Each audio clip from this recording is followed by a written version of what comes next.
Physics आर्ट थी Madhumita Mukherjee. I promise a better scoring in your physics. Question number 4 कब आया था? 2019.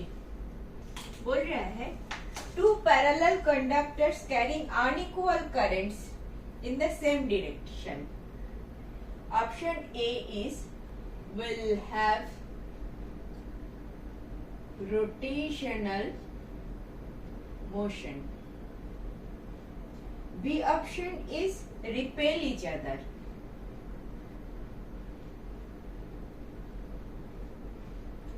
C option is attract each other.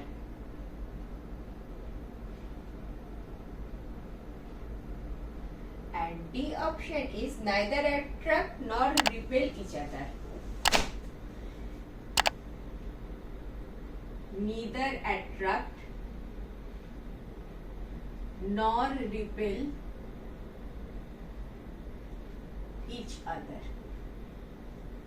बोलो ऑप्शन क्या है? टेक्स्ट बुक पढ़ चुके हो तो फ्रंट पेज में मतलब चैप्टर के पहले पेज में ये सब बताया है, तो आप बता दो आंसर क्या होगा. आंसर होगा अट्रैक्ट ईच अदर. ये तो मैंने बता दिया, लेकिन क्यों होगा वो थोड़ा सा देख लो, थोड़ा सा देख लो. ये सही है नहीं है अभी मैं नहीं जानती, ठीक है. Don't switch off the video because I have set the answer. No no no no no, ऐसे थोड़ा सा देख लो. इसका पैरेलल टू वर्ड्स है, सेम साइज का ले लो, कोई प्रॉब्लम नहीं है, बोला नहीं है साइज के बारे में. लेकिन इसमें जा रहा है I1, इसमें जा रहा है I2, ऐसे मान लो क्योंकि अनइक्वल करंट है, ठीक है. अच्छा, इन द सेम डायरेक्शन जा रहा है. अभी क्या है, अभी क्या केस है? अभी देखो, आप जानते हो force of a charged particle in a magnetic field is given by this Q into V cross B. पता है, पता है. अभी इसमें क्या है, करंट है, चार्ज नहीं है. करंट के बारे में बोल रहा है and in a current is flowing, so एक लेंथ बराबर लेंथ के बारे में बोल रहा है. बोल तो नहीं है लेकिन एक लेंथ है. Length along a length this electrons are moving. That is current. So current charge के लिए मैं I into T लिख सकती हूँ, that is my charge. V के लिए V is the velocity of charged particles. Velocity of charged particles, this V. अगर this is the V तो V equal to L by T लिख सकती हूँ. This is L समझ लो. L is the length, वो path उसने cover किया इन टी टाइम पे, L by t cross B.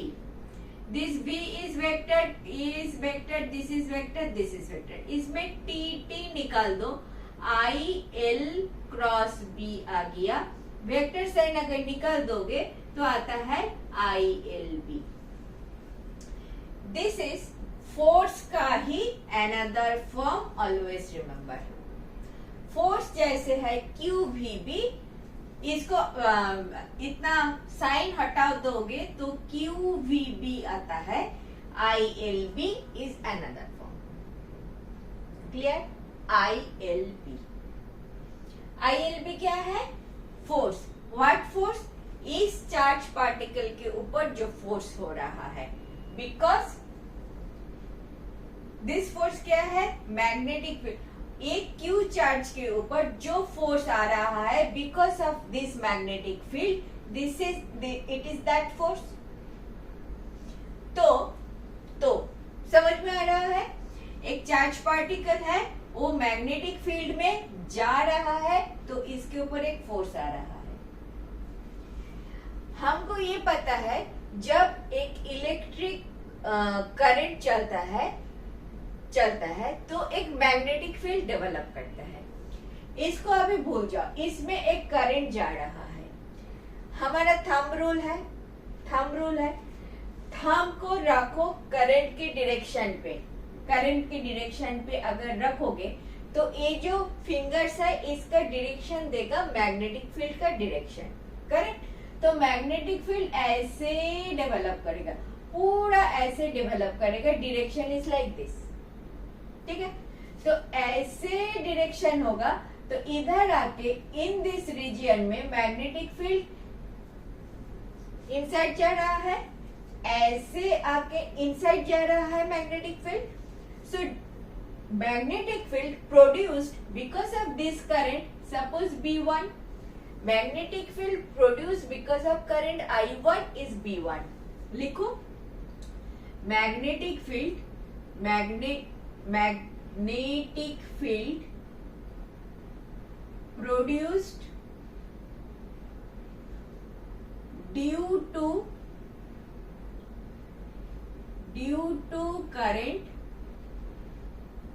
I1 is B1 which is going down inside the boat, क्योंकि because of your this thumb rule, right hand thumb rule, thumb को in the direction of current रखोगे तो magnetic field ऐसे बन रहा है, ऐसे नीचे जा रहा है, ठीक है।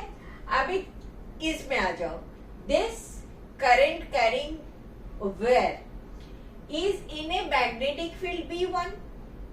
इसमें जो करंट चार्ज पार्टिकल मूव हो रहा है, they are in a magnetic field B1, correct. जो मैग्नेटिक फील्ड इनसाइड जा रहा है और चार्ज पार्टिकल इलेक्ट्रॉन के ऑपोजिट डायरेक्शन में हम करंट सोचते हैं, तो चार्ज पार्टिकल क्यू पार्टिकल आपको अपवर्ड डायरेक्शन में जा रहा है। लेफ्ट हैंड रूल लगाओ, ए वाला इंडेक्स फिंगर जाता है along the direction of the magnetic field. This middle finger, सबसे लंबा जो फिंगर है, ये फिंगर जाता है along the direction of current, तो फोर्स देता है ये वाला finger.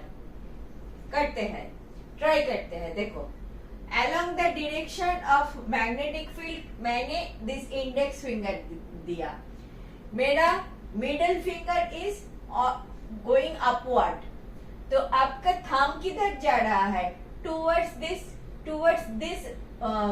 This coil.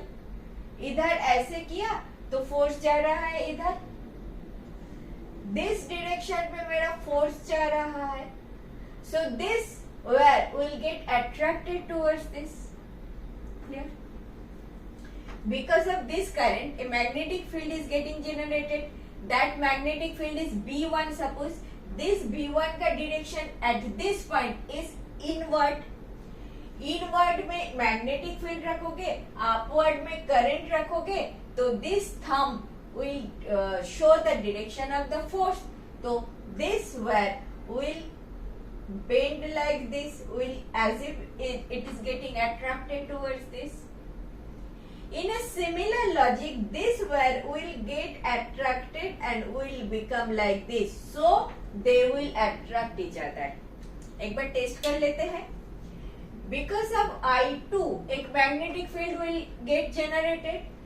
This thing to I के direction में right hand thumb रखा, तो ये जो फिंगर्स है, बाकी फिंगर ऐसे आ रहा है, तो ये वाला magnetic field, suppose magnetic field produced due to current I2 is B2, I2 के करंट B2 जनरेट किया, I2 B2, ये वाला जगह जो है on this side, magnetic field जो B2 आ रहा है, that is coming out of the boat, B1 B2, I2 के करंट B2 हुआ, B2 is going like this, तो at this position B2 is coming out of the boat, उधर से बाहर आ रहा है, इसीलिए मैंने डॉट दिखाया। इधर एरो अंदर जा रहा है, इधर एरो बाहर आ रहा है, ठीक है। So this wire is in a magnetic field B2 which is coming out, again left hand, this finger, index finger is your coming out direction magnetic field, upward direction में आपका करंट, तो ये वाला फिंगर किधर दिखा रहा है, towards that direction. बाहर magnetic field is coming out, upward direction में आपका करंट, तो थंब दिख रहा है towards this. So yes, logic is correct. So these two wires will get attracted to each other. Clear? ए वाला करंट के कारण मैग्नेटिक फील्ड दिस, ए वाला करंट के कारण magnetic field this. This magnetic field का direction is inside at this point. At this point it is outside, but आपका wire है इधर. तो इधर ए वाला वायर कौन सा मैग्नेटिक फील्ड में है? B1 में है, B1 इनसाइड. ए वाला वायर कौन सा मैग्नेटिक फील्ड में है? B2 में है, B2 इज कमिंग आउट. समझ में आया? फिर लेफ्ट हैंड लगाओ.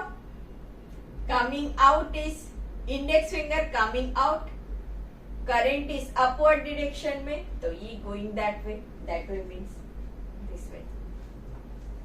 क्लियर? सो आपका correct option is C option. Okay, पूरा समझ में आ गया? Next. Thank you for watching. Last 20 years questions I have solved like this. If you are benefited, do watch.